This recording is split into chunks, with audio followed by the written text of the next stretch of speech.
अस्सलाम वालेकुम प्यारे बच्चों। आज का जो वीडियो है बहुत ही खास होने वाला है, जिसमें हम जो है 10वीं क्लास का जो है हिंदी का, ये मराठी का, पहले मराठी का जो पेपर है उसका पैटर्न किस तरीके से रहता है, यानी कि कृति पत्रिके का आरखड़ा, यानी कि 40 नंबर का जो पेपर आता है, हिंदी का 40 का और मराठी का 40 का। तो उसमें जो मराठी का 40 नंबर का जो पेपर आता है उसमें कौन कौन से सवाल पूछे जाते हैं और किस टॉपिक पे पूछे जाते हैं, हम ये आज की वीडियो में बहुत ही आसानी से क्या करने वाले, समझने वाले हैं, क्योंकि ये वीडियो 10वीं क्लास के बच्चों के वास्ते बहुत ही ज्यादा खास होने वाला है। तो चलिए अब शुरुआत करते हैं कि किस तरीके से पेपर आता है ये समझने की। तो सबसे पहले जो है विभाग एक, तो ये विभाग एक इस तरीके से जो है, चाहे हिंदी का पेपर हो या मराठी का पेपर हो, तो दोनों में जो है 4 विभाग आते हैं, यानी कि 4 हिस्सों में जो है पेपर बांटा गया है 10वीं का। जिसमें पहला हिस्सा है उसमें कुछ अलग तरीके के सवाल पूछे जाते हैं, दूसरे हिस्से में कुछ अलग तरीके के सवाल पूछे जाते हैं, तीसरे हिस्से में कुछ अलग तरीके के सवाल पूछे जाते हैं और चौथे हिस्से में कुछ अलग तरीके के सवाल पूछे जाते हैं। तो वो सभी आज की वीडियो में हम क्या करेंगे, समझने की कोशिश करेंगे। जिसमें पहला है विभाग एक। तो विभाग एक में जो है 12 नंबर के, यानी कि 12 गुण के सवाल पूछे जाते हैं, जिसमें जो है 12 नंबर जो है के सवाल उसमें विभाग एक में पूछे जाते हैं। जिसमें पहला है प्रश्न क्रमांक 1। प्रश्न क्रमांक 1 का जो ओ सवाल है, इस तरीके का तुम्हारा 10वीं में पेपर आने वाला है। प्रश्न क्रमांक 1 जो है, 1 का ओ, इस तरीके का सवाल आएगा ओ। और ओ में कौन कौन से सवाल पूछे जाते हैं ये हम समझने की कोशिश करेंगे। सबसे पहले जो है एक उतारा, यानी कि जो है जिसको हम बोलेंगे परिच्छेद, जिसको हम बोलेंगे उर्दू में इक्तबास। एक इक्तबास दिया जाता है, एक पैराग्राफ दिया जाता है और उस पैराग्राफ की बुनियाद पर नीचे 6 नंबर के सवाल पूछे जाते हैं प्रश्न क्रमांक ओ में। तो पहला सवाल जो है आकृति पूर्ण करा, इस तरीके का रहेगा, यानी कि तुमको जो है इसकी जो है उतारे की बुनियाद पर, या बोलेंगे जिसकी इक्तबास की बुनियाद पर एक जो है डायग्राम दी जाएंगी। अब डायग्राम जो है इस तरीके की दी जाएंगी, उसमें जो है कोई टॉपिक लिखा रहेगा इसके रिलेटेड, और उसमें जो है दूसरा जो हिस्सा रहेगा, दूसरे जो कुछ बॉक्स रहेंगे वो खाली रहेंगे। तो वो तुमको क्या करना है, ये जो टॉपिक की बुनियाद पर वो सवाल के जो है जो बॉक्स है, ये जो डब्बे है, वो तुमको क्या करना है, फिल करना है। तो वो जो पहला सवाल आता है आकृति पूर्ण करा, यानी कि डायग्राम पूरी कीजिए, तो उसमें जो है तुमको 2 नंबर का सवाल आएगा। तो जिसमें तुमको जो है इस तरीके बॉक्स क्या करना है, फिल करना है। अब दूसरा जो सवाल आएगा, एका वाक्य उत्तर लिया, यानी कि एक जुमले में तुमको क्या करना है, जवाब देना है। ये जो है, ये जो इक्तबास है, ये जो पैराग्राफ है, इसमें जो एक ऐसा सवाल आएगा जिसका जो है जवाब एक जुमले में आएगा। तो यहाँ पर एक जुमले वाला एक सवाल पूछा जाएगा जिसका जवाब तुमको जो है एक जुमले में देना है, और उसके नंबर रहेंगे 1। तो इस तरीके से 2 आकृति पूर्ण करा और 1 वाक्य उत्तर लिया, इसका 1 नंबर रहेगा। और उसके बाद जो है सहमत है, यानी कि ये 3 नंबर का रहेगा, सबसे बड़ा सवाल रहेगा। इसमें तुमको जो है पैराग्राफ की बुनियाद पर तुमको जो है तुम्हारे जो है अल्फाजों में यहाँ पर इसका जवाब लिखना है। यहाँ पर टॉपिक से रिलेटेड तुमको जो है सवाल दिया जाएगा, जिसमें जो है तुमको तुम्हारे ख्यालात का यहाँ पर क्या करने का, इजहार करने का है, यानी कि तुम तुम्हारे दिल से पैराग्राफ की बुनियाद पर यहाँ क्या कर सकते, जवाब लिख सकते। तो इस तरीके से ये 3 नंबर का रहेगा। तो ये जो विभाग एक में प्रश्न क्रमांक जो ओ है, उसमें 6 नंबर के सवाल इस तरीके से पूछे जाते हैं। अब हम देखेंगे विभाग 1 में जो है प्रश्न क्रमांक जो 1 का 8 इस तरीके से पूछा जाता है, यानी कि प्रश्न क्रमांक 1 का जो दूसरे वाला सवाल है आ, उसमें क्या पूछा जाता है, हम क्या करेंगे, समझने की कोशिश करेंगे। देखो प्रश्न क्रमांक जो 1 है, प्रश्न क्रमांक 1 का जो दूसरा सवाल जो आ का सवाल आता है, यानी कि पहला ओ का आता जो 6 नंबर का रहता, जिसमें एक इक्तबास रहता है, यानी कि एक उतारा या पैराग्राफ रहता। तो उसी तरीके से प्रश्न क्रमांक जो 1 है, उसका दूसरा जो सवाल है आ, उसमें भी सेम पहले जो है जिस तरीके से पैराग्राफ आता पहले सवाल में, उसी तरीके से दूसरे पहले सवाल के आ सवाल में, यानी कि उसी के दूसरे सवाल में जो है उतारा आएगा, यानी कि दूसरा और पैराग्राफ आएगा। तो इसका मतलब यह है, सीधा उसका मतलब यह है कि विभाग 1 में 2 पैराग्राफ आते हैं। इसका सीधा मतलब यह है कि विभाग 1 में 2 पैराग्राफ आते, एक पहले सवाल के ओ में आता और दूसरा पहले सवाल के आ में आता, यानी कि 2 पैराग्राफ आते। अब 2 पैराग्राफ जब आते तो दूसरा पैराग्राफ भी जो है 6 नंबर का रहता, जिसमें जो है इस तरीके के सवाल आते, चौकटी पूर्ण करा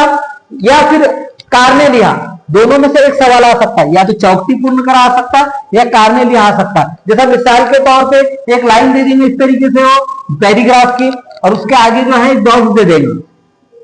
वो उसके आगे तुमको क्या करना है, पैराग्राफ में से जो है उसका जवाब आगे डब्बे में लिखना है। तो उसी को कहा जाता है चौकसीपूर्ण करा। क्यों? कारण लिया यानी कि वजह लिखने के सवाल वो दे सकता है, दोनों में से एक सवाल वो पेपर में दे सकता। तो यहां पर ये 2 नंबर के सवाल रहेंगे। फिर उसके बाद जो है आकृति पूर्ण करा, यानी कि सेम पहले सवाल के जैसा, पहले सवाल में पहले में डायग्राम आ जाएगा, पहले सवाल के पहले सवाल में डायग्राम आ जाएगा, लेकिन दूसरा सवाल में प्रश्न क्रमांक ओ के आगे जो है दूसरा सवाल डायग्राम पूरा करने का आता, यानी कि ये 2 और 2 हुए 4 नंबर। फिर उसके बाद अगला सवाल आता योग्य जोड़ियां लावा, यानी कि तुमको जोड़ियां लगाना है, और जोड़ियां भी काय की बेस पे दी रहेंगी, काय की बुनियाद पे दी रहेंगी, पैराग्राफ की बुनियाद पे। यानी कि जितने भी विभाग एक में जितने भी सवाल दे रहेंगे दोनों पैराग्राफ में, तो उसके नीचे के जो सवाल रहेंगे तो ये पैराग्राफ की बुनियाद पे रहेंगे, यानी कि तुमको कहीं से ढूंढना ही नहीं है जवाब, पैराग्राफ में उसके क्या रहेंगे, जवाब रहेंगे। तो इस तरीके से तुम जो है ये पैटर्न तुमने आसानी से मतलब समझ लिए, तो तुम आसानी से क्या कर सकते, 10वीं का चाहे हिंदी का पेपर हो चाहे मराठी का पेपर हो, तुम क्या कर सकते, हल कर सकते। फिलहाल हम क्या कर रहे हैं, मराठी का पेपर तो 40 नंबर का था, तो उसके बारे में यहाँ पर क्या कर रहे हैं, उसका पैटर्न समझने की या उसका आरा खड़ा या उसका जो है मतलब किस तरीके से जो है पेपर रहता वो क्या कर रहे हैं, तो समझने की कोशिश कर रहे हैं। तो इस तरीके से विभाग 1 में 12 नंबर के सवाल आते, जिसमें जो है 2 पैराग्राफ आते और उसकी बुनियाद से नीचे सवाल आते। अब हम क्या करेंगे, विभाग 2 में क्या पूछा जाता है ये समझने की कोशिश करेंगे। अब देखो प्रश्न क्रमांक जो 2 है, प्रश्न क्रमांक जो 2 है उसमें और सवाल आता था, जिसमें जो है पद्य विभाग, यानी कि जिसमें जो है एक नजम देवी रहेंगी, एक नजम देवी रहेंगी और एक नजम जो है उसकी बुनियाद पर नीचे सवाल पूछे जाएंगे, जिसमें पहला सवाल रहेगा आकृति पूर्ण करा, यानी कि यहाँ पर डायग्राम क्या करने की है, मुकम्मल करने की है। जैसे मिसाल के तौर पे एक सवाल इस तरीके से देवा रहेगा, ऐसा कोई भी सवाल रह सकता हो, और उसमें जो है बीच में जो है टॉपिक से रिलेटेड कुछ जो है शब्द लिखे हुए रहेंगे, और जो शब्द यहाँ पर लिखे रहेंगे उससे रिलेटेड तुमको क्या करने की, यहाँ पर डायग्राम पूरी करने की है। तो इस तरीके से एक नजम देवी रहेंगी। प्रश्न क्रमांक 2 यानी कि विभाग 2 में जो है 2 नज़में है। जैसा मिसाल के तौर पे तुमको पिछले कुछ देर पहले समझाने की कोशिश करें कि विभाग 1 में जो है 2 इक्तबास देवे रहेंगे, यानी कि 2 पैराग्राफ देवे रहेंगे, वैसे ही विभाग 2 में जो है 2 नज़में देवी रहेंगी और वो नजम की बुनियाद पर नीचे सवाल पूछे जाएंगे। और विभाग 1 में जो है एक जो है सवाल जो है प्रश्न क्रमांक 1 का ओ 6 नंबर का रहेगा, प्रश्न क्रमांक 1 का आ 6 नंबर का रहेगा, यानी कि विभाग 1 में जो है कुल 12 नंबर के रहेंगे, लेकिन विभाग 2 8 नंबर का रहेगा। विभाग 2 में कुल कितने गुण रहेंगे, 8, यानी कि कितने नंबर रहेंगे, 8, यानी कि एक नजम के नीचे जो 2 सवाल दिए जाएंगे तो उसके कितने 4-4 नंबर रहेंगे। तो पहली नजम जो है तो उसके 4 नंबर रहेंगे, जिसमें पहले तुमको डायग्राम पूरी करना है इस तरीके से, और दूसरा है दिलेला पंक्ति सा सरल अर्थ लीने, यानी कि यहाँ पर तुमको तशरीह करना है। जैसा उर्दू में हम तशरीह करते, 2 लाइनें दी हुई रहती, 3 लाइनें दी हुई रहती, उसकी तुम तशरीह करते, उस तरीके से सेम तशरीह यहाँ पर क्या करने की है, मराठी में करने की है। तो इस तरीके से 2 नंबर की आकृति बनाना है और 2 नंबर की क्या करना है, सरल अर्थ लेना है, यानी कि तशरीह करना है। अब हम देखेंगे कि प्रश्न क्रमांक 2 का जो आ है वो सवाल में क्या पूछा, 2 का जो आ सवाल है, यानी कि विभाग 2 में प्रश्न क्रमांक जो 2 है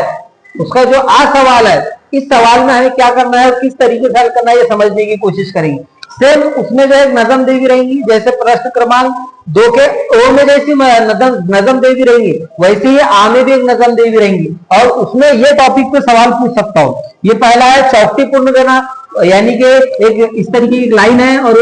वो एक सवाल है, उसका जवाब तुम्हारा क्या करना है, ये डब्बे पे लिखना है, इसे कहा जाता है चौकटी पूर्ण करा। या फिर आकृति बनाना, जैसे तुमको समझाने की कोशिश करेंगे, एक डायग्राम रहेंगी और डायग्राम को तुमको क्या करना है, पूरा करना है इसकी बुनियाद पर, यानी कि नजम में जिस तरीके से मालूमात दी रहेंगी उसकी बुनियाद पे जो है वो तुम्हारा वहां पर एक डायग्राम बनाना है। कौन पे ओळखा, यानी कि कौन वो पहचानो, ये इस तरीके का सवाल भी तुमको क्या हो सकता, नजम में आ सकता। जैसा मिसाल के तौर पे यहाँ पर जो है कोई किरदार के नाम दे रहेंगे नजम में, या 2-3 लोगों के, ये किसी जो है किसी के बारे में जिक्र किया गया होगा, तो वो जो है उसकी बुनियाद पर जो है यहाँ पर सवाल पूछे जाएंगे, और वहां पर कौन पे ओळखा इस तरीके के सवाल आएंगे, कौन वो पहचानो, तो यहाँ पर तुमको इस तरीके के सवाल भी आ सकते, यानी कि ये आ सकता या फिर ये आ सकता, ये आ सकता 2 नंबर के लिए, क्योंकि ये जो है आ सवाल भी कितने नंबर का रहेगा, 4 नंबर का। और सेम पहले सवाल में जो प्रश्न क्रमांक 2 का ओ था, तो उसमें दूसरा सवाल सेम था कि दिलेला पंक्ति का सरल अर्थ लिहिणे, यानी कि तशरीह करना। तो सेम यहाँ पर भी प्रश्न क्रमांक आ में भी तुमको क्या करने का है, दूसरा सवाल इसी तरीके से हल करने का है, यानी कि सेम वही सवाल आएगा, लेकिन जो है वहां पर जो है रकम बदली भी रहेंगी और सवाल बदले हुए रहेगा, और जो उसमें जो लाइन दी हुई रहेंगी उसकी तुमको क्या करना है, यहाँ पर तशरीह करना है। तो इस तरीके से विभाग 2 में 8 नंबर के सवाल पूछे जाते हैं। तो पहले हमने देखे कि विभाग 1 में 12 नंबर के सवाल पूछे जाते और विभाग 2 में 8 नंबर के सवाल पूछे जाते। इस तरीके से जो है 20 नंबर का पेपर फिलहाल यहां तक का पूछा जाता, लेकिन इसके बाद और 20 नंबर का पेपर बाकी है, उसको किस तरीके से हल करना ये हम क्या करेंगे अगले के जो है मराठी का जो पेपर है वो किस तरीके से 40 नंबर का पूछा जाता है, उसके विभाग 1 और विभाग 2 में किस तरीके के सवाल पूछे जाते ये हमने समझने की कोशिश करेंगे करे थे। अब आज के वीडियो में हम देखेंगे, अभी के वीडियो में विभाग 3 जो है,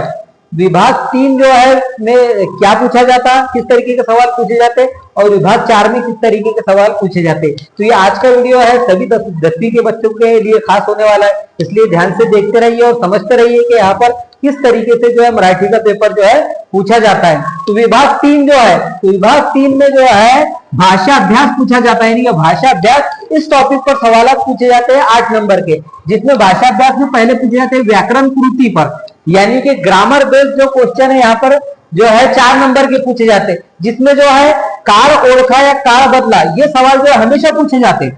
और यहाँ पर भी ये आने वाले पेपर में भी इस तरीके के सवाल पूछे जाएंगे, कार ओळखा या कार बदला। अब कार बोले तो यहाँ पर जो है टेंस यहाँ पर क्या करने के, पहचानने के है मराठी के अंदर, तो यहाँ पर कार ओळखा या कार बदला इस तरीके के सवाल पूछे जाते हैं। जैसा मिसाल के तौर पे आता दिंडी नावाची चिमणी उडून जाणार एक जुमला है यहाँ पर, तो ये जो यहाँ पर तुम्हारा जो है ये कौन से काल में कौन से टेंस में ये हमें क्या करना है, पहचानना है। तो यहाँ पर कार ओळखा इस तरीके से लिखा हुआ रहेगा, तो यहाँ पर आता चिमणी नावाची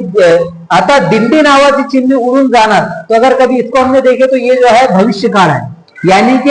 ये जो है जानार बोले तो यानी कि जाने वाली है और ये भविष्य में जाने वाली है, इसलिए जो है ये जो जुमला है इसका काल है भविष्य काल। इस तरीके के सवाल पूछे जाते हैं और उसके बाद दूसरे इस तरीके के सवाल भी पूछे जा सकते हैं, कार ओळखा या कार बदला इस तरीके के। जैसा मिसाल के तौर पर शाळेची घंटी झाली, अब इसको हमें क्या करना है, भविष्य काल करने का है। अब ये शाळेची घंटी झाली ये वर्तमान काल है और इसे हमें क्या बनाना है, भविष्य काल बनाना है, यानी कि फ्यूचर में बनाना है। तो इसको भविष्य काल बनाने के लिए हमें ये जुमले में कुछ बदलाव करना पड़ेगा, तो इसका जवाब आएगा शाळेची घंटी झाली असेल,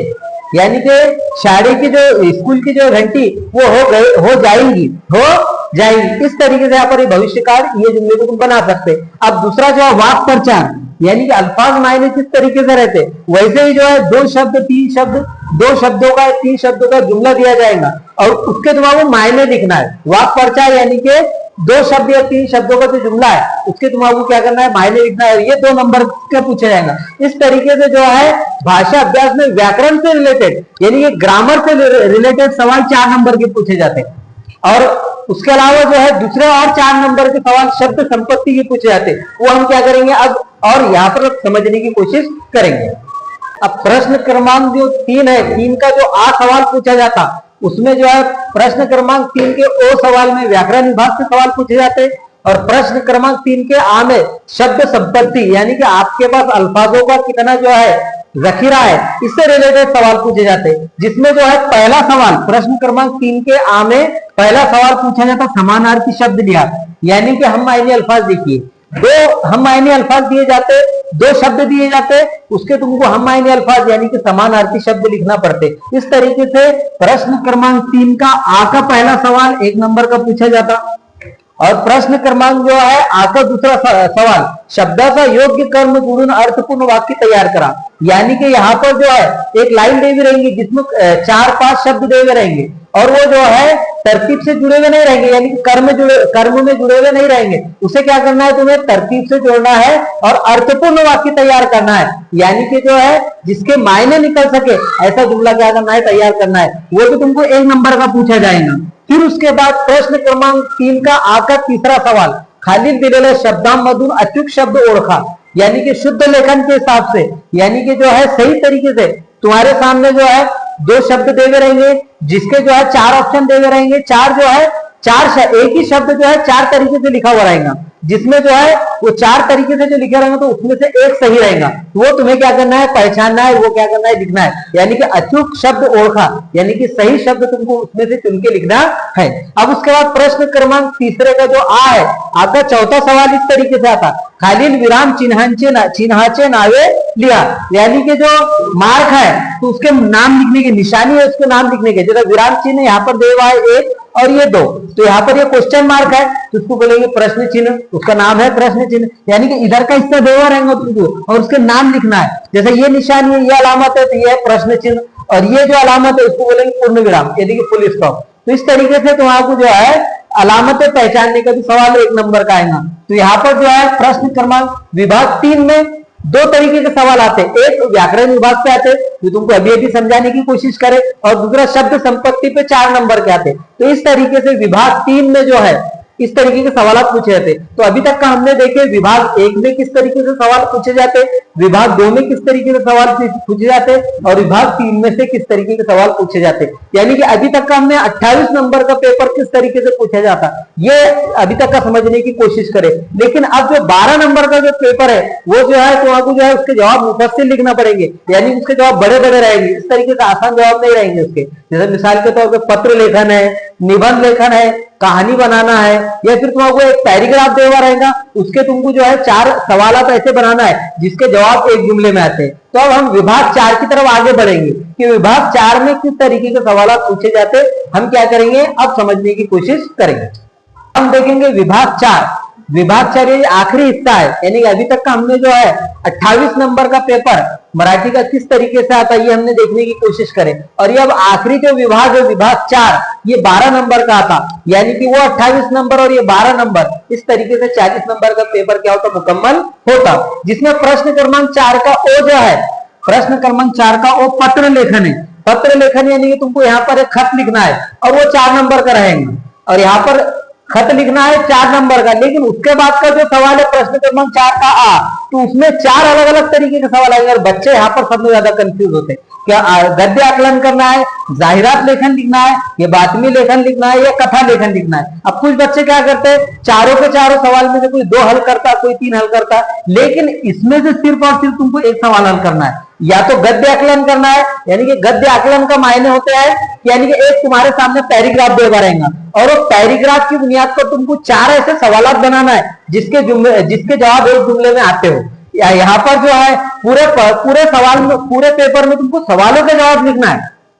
यानी कि प्रश्न के उत्तर लिखना है। लेकिन गद्य आकलन में क्या करना है, जो उत्तर दे रहेंगे उसके प्रश्न बनाना है, यानी कि उल्टा है, यहाँ पर एक पैराग्राफ दे रहेगा और पैराग्राफ पे 4 सवाल बनाना है, और ऐसे सवाल बनाना है जिसके जवाब एक जुमले में आते हो। या जाहिरात लेखन, यहाँ पर तुमको ऐड भी, यहाँ पर जाहिरात लिख सकते, तुम ऐड भी बना सकते, ये नहीं हो तो ये भी बना सकते, या फिर ये दोनों नहीं लिखे तो कम से कम बातमी लेखन, और बातमी लेखन नहीं लिखे तो कथा लेखन यानी कि कहानी लिखना है। यानी कि चारों में से तुमको एक करना है, तब तुमको क्या मिलेंगे, 4 नंबर मिलेंगे। अब यहाँ पर 4 और 4 कितने हुए, 8। फिर उसके बाद प्रश्न क्रमांक 4 का ई, यानी कि आखिरी सवाल है पेपर का, और ये सवाल है निबंध लेखन। अब निबंध जो है 2 तरीके के आते, एक है वर्णनात्मक और एक रहता आत्मकथा पे, यानी कि इस पे निबंध लेखन में 2 सवाल रहेंगे जिसमें से तुमको एक करना है, या वर्णनात्मक करो या फिर आत्मकथन वाला करो, इसमें से दो में से तुमको एक सवाल करना है जो 4 नंबर का रहेगा। इस तरीके से ये 4 नंबर, प्रश्न क्रमांक 4 के ओ के 4 नंबर, प्रश्न क्रमांक 4 के आ के 4 नंबर, और प्रश्न क्रमांक 4 के ई के 4 नंबर, इस तरीके से आखिरी विभाग में 12 नंबर के सवाल पूछे जाते। तो आज के वीडियो में हमने मराठी का पूरा 40 नंबर का पेपर किस तरीके से पूछा जाता ये क्या करें, समझने की कोशिश करें। अब अगले वीडियो में हम हिंदी के पेपर किस तरीके से आता है ये समझने की कोशिश करेंगे।